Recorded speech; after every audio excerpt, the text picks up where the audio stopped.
বিধানসভা নির্বাচনের আগে এটাই প্রথম টেলিভিশনে এই বাংলার পর্যবেক্ষক কৈলাস বিজয়বর্গীর ইন্টারভিউ সিএনকে। অ্যাকচুয়ালি এই কারণের জন্যই ইন্টারভিউটা করা আজকে। কিছু কোয়েশ্চেন রয়েছে যেগুলো ঘুরছে চারপাশে, মিডিয়াতে আসছে, সোশ্যাল মিডিয়াতে আসছে, পেপারসে আসছে, কিন্তু আপনারা ভাবছেন, যারা টিভির ওপাশে বসে রয়েছেন তারা ভাবছেন যে এর সঠিক উত্তর কি, এর প্রপার স্ট্যান্ড কি। আমাকে অনেকে বলেছেন এবারকার নির্বাচনের আগে, এই সময়ের মধ্যে বলেছেন যে আমরা কিছুটা কনফিউজড এই ব্যাপারগুলো। খুব স্ট্রেট কিছু কোয়েশ্চেন। কৈলাসজি আমাদের টাইম দিয়েছেন, থ্যাংক ইউ ভেরি মাচ কৈলাসজিকে এই অনুষ্ঠানে আসবার জন্য, আমাদের সঙ্গে থাকবার जন্য। कैलाश जी, पहला क्वेश्चन ये है कि बंगाल में, कलकत्ता में इतना बड़ा बड़ा सा पोस्टर, मैंने जब आ रहा था इधर तब देखकर मैं आया कि बांग्ला बांग्लार में के चाय, वेरियस पोस्टर, बट बीजेपी की तरफ से ऐसा कोई बड़ा सा पोस्टर नहीं मिला कि जहाँ पर कोई 5 वर्ड है कि जिस पर लोग प्रभावित हो सकते, इन्फ्लुएंस्ड हो सकते हैं। क्यों नहीं है? देखिए, यहाँ पर ममता जी का जिस प्रकार रवैया होता है, नगर निगम का जिस प्रकार रवैया था, जितने भी होर्डिंग्स थे, होर्डिंग्स ऑनर हैं, उनको कह दिया कि बीजेपी को नहीं देना। हमने भी प्रेस नहीं किया कि दीवार पे फ़ोटो लगाने से कोई चुनाव नहीं जीता जाता। लोगों के दिल में फ़ोटो होना चाहिए अच्छे काम करके। और हमें गर्व है इस बात का कि मोदी जी ने जिस प्रकार से काम किया है सारे देश में, तो लोगों के दिल में मोदी जी है, लोगों के दिल में भाजपा है। तो दीवार पे पोस्टर चिपकाने से कोई आपके लोगों के दिल में उतर जाएंगे ऐसा नहीं है, काम से दिल में उतरते हैं। जो आम आदमी है वो जो गैस की कीमत, उसको लेकर थोड़ा सा चिंतित है। इतना ज़्यादा बढ़ चुका है पेट्रोल की कीमत, लोगों की सांस लेने के लिए फुर्सत नहीं मिलती। इस पर क्या कहेंगे? देखिए, पेट्रोल हुआ, गैस हुआ, ये कांग्रेस के समय से इनके मूल्य नियंत्रण का काम केंद्र सरकार के हाथ में नहीं है। अंतर्राष्ट्रीय बाज़ार में जैसे कीमतें बढ़ती है वैसे बढ़ जाती है, अंतर्राष्ट्रीय बाज़ार में जैसे कम होती है वैसे कम हो जाती है। और ये निर्णय कोई भारतीय जनता पार्टी का नहीं है, ये कांग्रेस का निर्णय है, ये यूपी गवर्नमेंट का निर्णय है, और इसलिए वही परंपरा चली आ रही। पर अब ऐसा लगता है कि जनता में इस बात को लेकर थोड़ी चर्चा है, तो हम उसको जीएसटी के अंतर्गत ला रहे हैं। जीएसटी में लाएंगे तो सरकार उस पर नियंत्रण कर सकती है। कैलाश जी, आप क्या बोलेंगे, जो स्टेट गवर्नमेंट, उसका स्टैंड क्या है जीएसटी के लिए? अब तो पहले बोल चुका है, जो पेट्रोलियम मिनिस्ट्री है, मिनिस्टर है, वो भी बोल चुका है कि जीएसटी के अंदर आप लाना चाहते हैं, लेकिन बंगाल गवर्नमेंट का क्या राय है, वो क्या चाहते हैं? देखिए, बंगाल गवर्नमेंट का एक ही राय होता है कि मोदी जी कुछ भी निर्णय लें उसका विरोध करना, अच्छा लें तो विरोध करना। मैं समझता हूँ कि जो मैंने आंकड़े देखे हैं सारे देश के जीएसटी के बाद के, सबसे ज़्यादा जीएसटी लगने के बाद किसी प्रदेश को फ़ायदा हुआ है तो वो बंगाल को हुआ है। और उसके बाद भी ममता जी जीएसटी के बारे में बोलती, अरे आपके खजाने में पैसा कहाँ से आ रहा है, आपके इनकम से ज़्यादा पैसा जीएसटी के माध्यम से आपके यहाँ आ रहा है। तो कुल मिलाकर जो अच्छा हो रहा है उसकी तो प्रशंसा करना चाहिए, पर उसकी भी प्रशंसा नहीं करती हैं। जी, ममता जी ये बोलती बार बार वेरियस वे में वो ये बोलती आ रही है कि जो स्टेट से लेकर जा रहे हैं भाजपा, बीजेपी और सेंट्रल गवर्नमेंट जो लेकर जा रहे हैं वही को वो राज्यों को सौंपती है। इस पर उसको देने के लिए कुछ नहीं है, राज्य से लेते हैं वही वो रिटर्न करते हैं। देखिए, संघीय ढांचे में जो भी है, हमारे यहाँ एक संघीय ढांचा है, केंद्र और राज्य की टैक्स लेने की एक प्रक्रिया है, केंद्र की टैक्स लेने की एक प्रक्रिया है, फिर उसका राज्य का अधिकार है। इस अधिकार को मोदी जी क्योंकि स्वयं मुख्यमंत्री रहे हैं, इसलिए उन्हें मालूम है कि राज्य किस प्रकार फाइनेंशियल प्रॉब्लम से गुजरता है। तो उन्होंने आज देश के अंदर एक नई व्यवस्था चालू की कि जीएसटी के अंदर सारे प्रदेश के मुख्यमंत्री और फाइनेंस मिनिस्टर रहते हैं। आज तक एक भी निर्णय ऐसा नहीं हुआ जो सर्वानुमति से नहीं हुआ, बहुमत से हुआ। आज सारे निर्णय उस फोरम में, अलग अलग दलों की सरकार है, उसके बाद भी निर्णय सब आम सहमति से हो रहे हैं। आप समझ सकते हैं कि सरकार का कितना प्रभावी कदम है। और मैं समझता हूँ कि आप वहाँ किसी बात का समर्थन करें और बाहर आके उसका विरोध करें, ये तो हल्की राजनीति है। कैलाश जी, ममता बनर्जी ये भी बोल रही है कि सेंट्रल ने कुछ नहीं देते हैं स्टेट की। जब अम्फान की समय उन्हें वो कहा, करना की समय वो कहा, central totally close the eyes and refuse the Bengal government. क्यों ऐसा हो रहा है? मेरे पास आंकड़े हैं, मेरे पास आंकड़े हैं और मैं बता सकता हूँ आपको। कोरोना के समय में सरकार ने जो पैसा दिया उसे सरकार ने खरीदी की और उसमें अनियमितता ज़बरदस्त है। आप समझ सकते हैं कि सरकार कितनी संवेदन शून्य है कि लोग मर रहे हैं, उनके सामान की खरीदी में भ्रष्टाचार करे, और वो सारा सामान सप्लाई किया भाईपो के दोस्तों ने, और उसके प्रमाण हैं।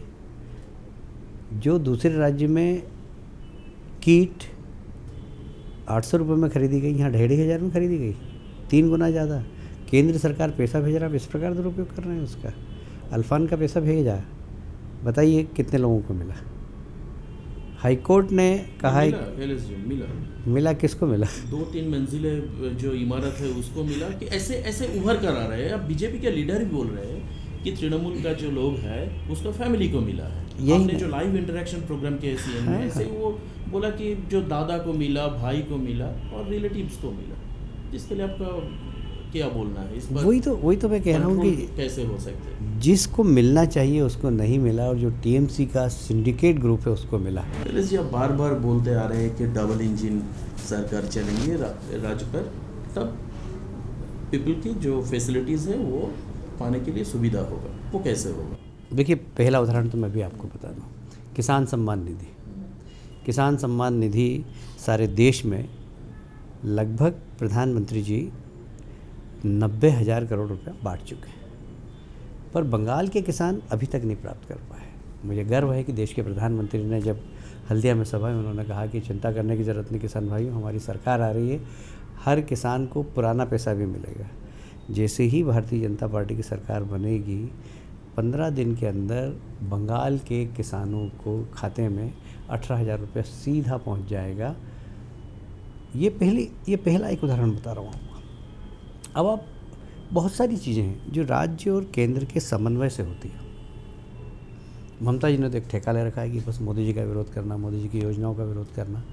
अब बताइए, किसानों को पैसा मिलता मालूम है कितना है? वो 10,000 करोड़ रुपया, बल्कि ख्याल है 12,000 करोड़ हो गया होगा। वो 12,000 करोड़ रुपया किसान के पास आता, किसान उसका सामान खरीदता तो दुकानदार के पास पैसा जाता, उस दुकानदार के पैसों से टैक्स सरकार के खजाने में जमा होता।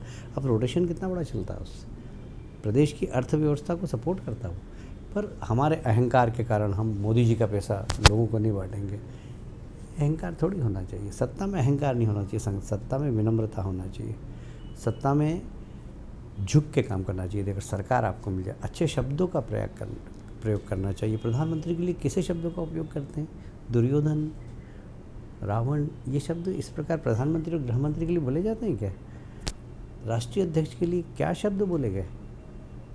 जब उनके ऊपर हमला हुआ तो मैं सोच रहा था कि प्रदेश के मुख्यमंत्री शाम को बयान देगी कि मैं अपराधियों को गिरफ्तार करूँगी। नहीं, उन्होंने बयान दिया कि नड्डा चड्डा बड्डा का यहाँ क्या काम। ये प्रधानमंत्री, ये मुख्यमंत्री के शब्द होना चाहिए। ये बंगाल की संस्कृति है क्या? बंगाल के संस्कार हैं क्या? बंगाल की बेटी बोलते हैं और बंगाल का एक संस्कार आप में दिखाई नहीं देता है। कैलाश जी, बहिरागत बोला जा रहा है आपको, जो बाहर से आकर इधर इलेक्शन कर रहे हैं, बंगाल की जो सेंटीमेंट है उसके साथ जो भाजपा का जो लीडर है उसका कोई अटैचमेंट नहीं है। ऐसे ही जो जनसभा होते हैं, जो रैलीज होते हैं, तृणमूल लीडर बोल रहे हैं। ये तो 2 तारीख को पता लग जाएगा। और मुझे बहुत अफसोस होता है कि किसी प्रदेश की मुख्यमंत्री प्रधानमंत्री को बाहरगत बोलते हैं, गृह मंत्री को बाहरगत बोलते हैं, बीजेपी को बाहरगत बोलते हैं। बांग्लादेशी घुसपैठी आ रहे हैं, ये आपके कौन लगते हैं? आप इनको इस प्रदेश में शरण क्यों दे रहे हैं? और वो आ रहे हैं तो ठीक है, उसके साथ अराजकता आ रही है, उसके साथ क्राइम आ रहा है, उसके साथ अवैध हथियार आ रहे हैं, उसके साथ स्मगलिंग हो रही है, ये तस्करी जो हो रही है। आप उनको लाकर वोटर लिस्ट में नाम लिखाकर अपनी कुर्सी सुरक्षित कर रहे हैं, बाकी देश की आंतरिक सुरक्षा को खतरा है इन बाहरी लोगों के कारण, उसकी आपको चिंता नहीं? ज्योतिप्रिय मल्लिक, कुणाल घोष जो टीएमसी का लीडर है वो बहुत बार बोल चुके हैं कि जो आ रहे हैं बॉर्डर पे तो बीएसएफ डिप्लॉयड है, तो उस पर रिस्पॉन्सिबिलिटी नहीं जाते कैलाश जी? देखिए, स्टेट बोलते हैं। देखिए, जहाँ पर भी इस प्रकार की सीमाएं हैं वहाँ राज्य सरकार की भूमिका महती होती है। आसाम में पहले घुसपैठ होती थी, आसाम में भारतीय जनता पार्टी की सरकार बन गई, घुसपैठ बंद हो गई। ममता जी की हठधर्मिता के कारण केंद्र के खजाने का बहुत बड़ा पैसा बॉर्डर लगाने में लग रहा है। आपको पता है, उनकी हठधर्मिता के कारण यदि राज्य सरकार सहयोग करती तो घुसपैठिए आ ही नहीं सकते थे। नारी सुरक्षा की एक बड़ा सा मुद्दा है इस राज्य पर। नारी सुरक्षा की बात जब ही आप बोल रहे हैं तभी तृणमूल की मंच से यही बोल रहा है कि हथरास को देखो, कुलदीप सेंगर को देखो। भाई जब वहाँ के चुनाव आएंगे तो वहाँ पर भी देखेंगे। अभी चुनाव कहाँ के? अभी बंगाल के चुनाव है, तो बंगाल की बातों का जवाब दो ना।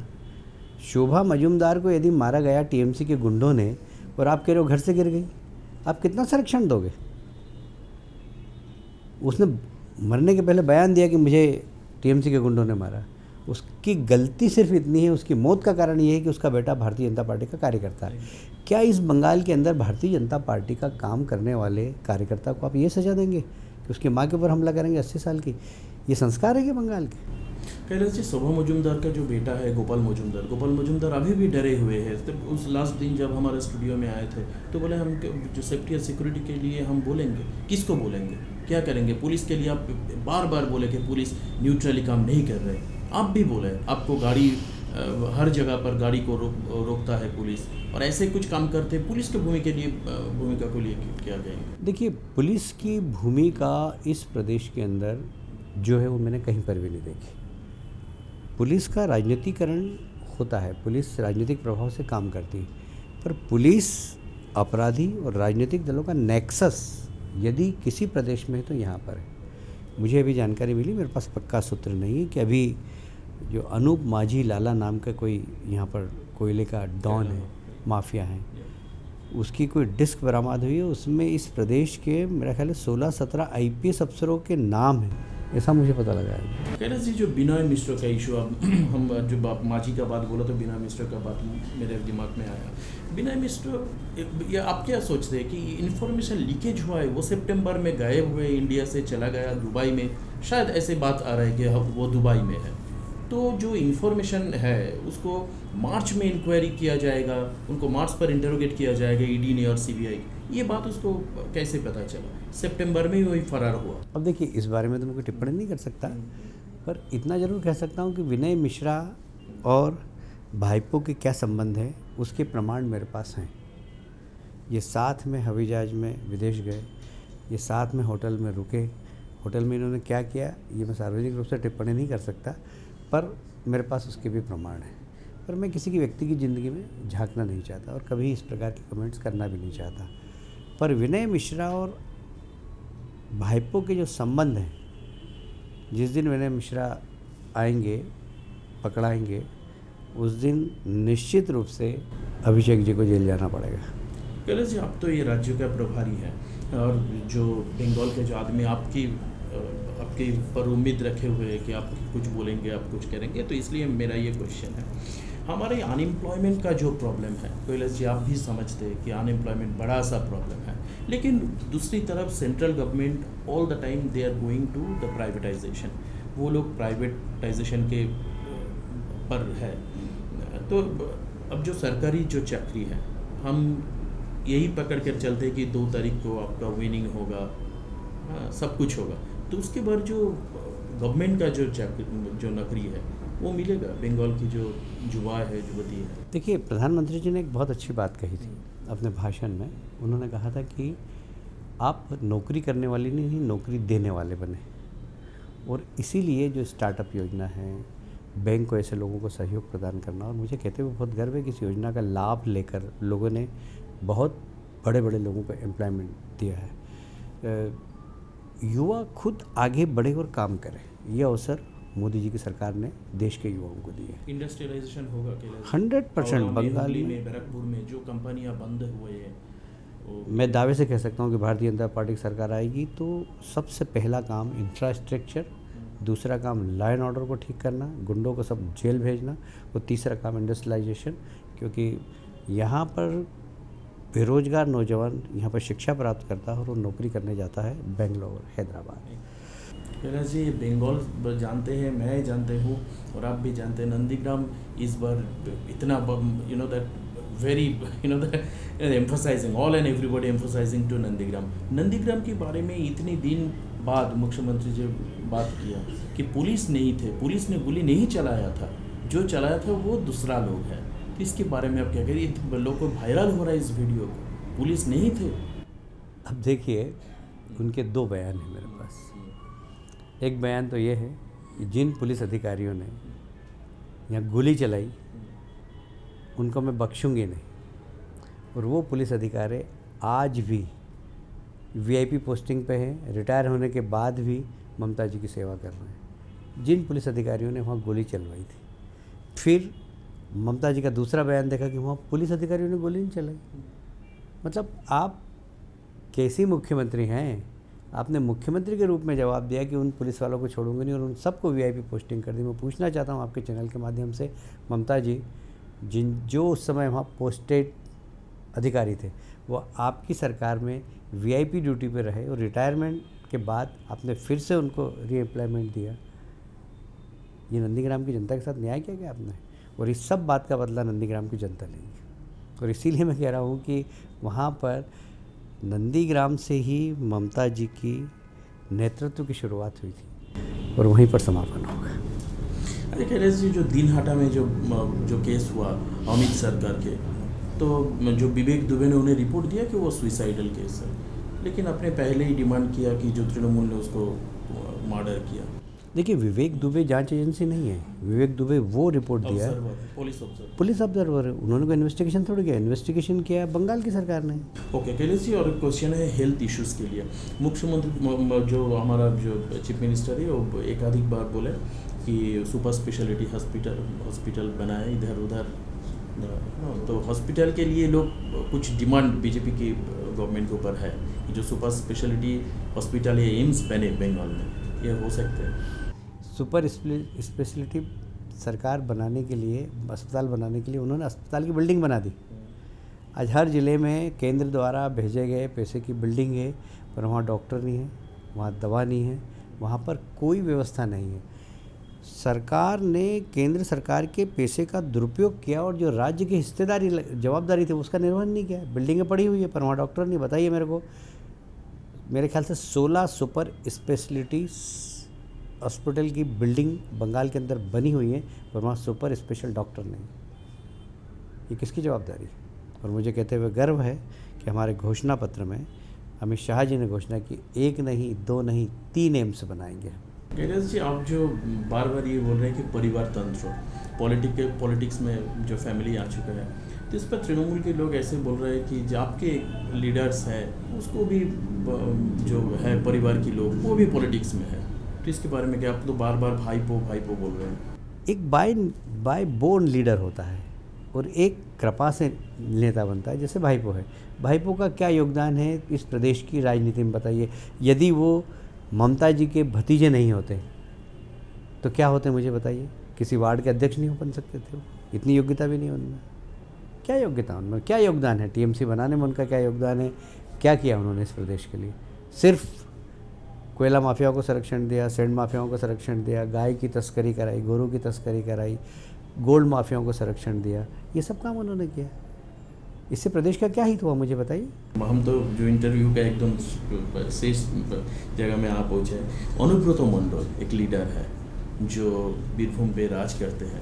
अनुब्रत मंडल ऐसे कुछ बात कही, हम ये कैमरे के सामने नहीं बोलना चाहते, आपके बारे में भी बोला, तो उसके बारे में आपका क्या राय है, क्या बोलना चाहता हूँ अनुब्रत मंडल? देखिए, ऐसा है कि राजनीति के अंदर कुछ लोग मजबूरी होते हैं, कुछ लोग बाय एक्सीडेंट आते हैं, और कुछ लोग नेतृत्व करते हैं वास्तव में।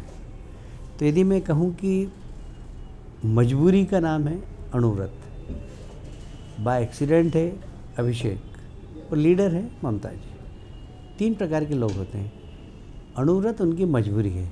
अब मैं ऑन कैमरा कह नहीं सकता कि क्या मजबूरी है, पर कोई व्यक्ति इतनी अराजकता करे, इतना अनाप शनाप बोले, और मुख्यमंत्री फिर भी उसको संरक्षण दे, आप समझ सकते हैं कि ऐसी कुछ बात उसके पास है कि ममता जी उसके खिलाफ कोई कार्रवाई नहीं। क्या हो सकता है? मैं सार्वजनिक रूप से नहीं करूँगा। पहले जो बॉबी हाकिम जी ने कहा कि अनुव्रत ने प्रेशराइज कर कैंडिडेट पर ममता बनर्जी के ऊपर प्रेशर डाल रहा है कि इसको कैंडिडेट करना चाहिए, इसको निकाल देना चाहिए। अनुव्रत मजबूरी के नेता हैं, बॉबी हाकिम मजबूरी के नेता हैं। ये नेतृत्व क्षमता थोड़ी है इनमें, इनके समाज का वोट है इसलिए नेता है। ये सरेआम कहते हैं बिल्कुल बेशर्मी के साथ कि ये मिनी पाकिस्तान है मेरा क्षेत्र। यदि एक विशेष वर्ग के लिए सरकार में काम करेंगे तो वो आपको ऐसा लगेगा कि हमारी मजबूरी है, ये वोट बैंक ममता जी की मजबूरी है, इसलिए वो कुछ भी अराजक काम कर सकें, उनको कोई छूट नहीं। इसीलिए मैं बार बार कहता हूँ कि ममता जी की सरकार 30% लोगों की सरकार थी। ये 70% लोगों की उपेक्षा की, उनके मान सम्मान, उनका अपमान किया इन्होंने। और ये 30% की सरकार 10 साल चल गई, पर अब 10 साल एक दिन नहीं रहेगी, क्योंकि लोगों ने तय कर लिया है कि यहाँ पर ऐसी सरकार चाहिए जो सबका साथ, सबका विकास और सबके विश्वास की बात करे। लास्ट क्वेश्चन है, जो पश्चिम बंगाल का जो लोगों ने ये क्वेश्चन ये जानना चाहते हैं कैलाश जी के, कोई सीएम कैंडिडेट आपके नहीं है, कोई फेस लोगों ने ढूंढते हैं कि क्या कौन फेस बनेगा, ऐसे ही मीडिया में उभर कर आ रहे ये बनेगा ये बनेगा, कौन हो सकता है? हमारे यहाँ इंटरनल डेमोक्रेसी है, 1.5 लोगों की तो सरकार रहने की बुआ भतीजे तय कर लेंगे कौन मुख्यमंत्री होगा। हमारे यहाँ एक सिस्टम है, हमारे यहाँ पार्टी है, हमारे यहाँ पार्लियामेंट बोर्ड है, हमारे यहाँ प्रदेश की इलेक्शन कमेटी है, विधायक दल बनेगा, विधायक दल में से फिर नेता चुनेगा, वो नेता फिर उसको पार्लियामेंट बोर्ड में जाएगा, वहाँ पे सील लगेगी, वो मुख्यमंत्री बनेगा। सबसे बड़ा परिवर्तन क्या होगा? देखिए, मैंने बताया ना कि लॉ एंड ऑर्डर सबसे मुख्य मुद्दा है, आदमी शांति से रह सके, फिर इंफ्रास्ट्रक्चर, फिर इंडस्ट्रियलाइजेशन, फिर महिलाओं की सुरक्षा, फिर नौजवानों को लिए रोजगार की व्यवस्था करना, ये सब चीज़ें हमें एक साथ करना पड़ेगा। अनेक अनेक धन्यवाद कैलाश जी का। लेकिन जो हिंदी भाषी है उसके लिए मैं क्षमा चाहती हूँ कि मेरा हिंदी इतना पुख्ता नहीं है। बहुत अच्छा बोले। नहीं इतना पुख्ता नहीं है, इसलिए मैं क्षमा चाहता हूँ। আর একটা কথা বাংলার মানুষকে বলি যে মানুষ অবশ্যই এই কোয়েশ্চেনগুলো হয়তো উত্তর খুঁজছিলেন, ডেফিনেটলি হতে পারে যে একটা ছোট স্প্যানের অনুষ্ঠানে সব কোয়েশ্চেন করা সম্ভব নয়। আমি আপনাদের কাছে হাত জোড় করে ক্ষমা চেয়ে নিচ্ছি। যদি কোনো কোয়েশ্চেন বাকি থেকে থাকে, ডেফিনেটলি পরবর্তী অনুষ্ঠানে আমরা আবারও যদি কৈলাসজিকে পাই, মানুষের সেই প্রশ্নের উত্তর দেওয়ার চেষ্টা করব। অবশ্যই কৈলাসজিকে অনেক ধন্যবাদ জানিয়ে আপনাদেরকে নমস্কার জানিয়ে আজকের অনুষ্ঠান এখানেই শেষ করছি। সবাই ভালো থাকবেন, সুস্থ থাকবেন।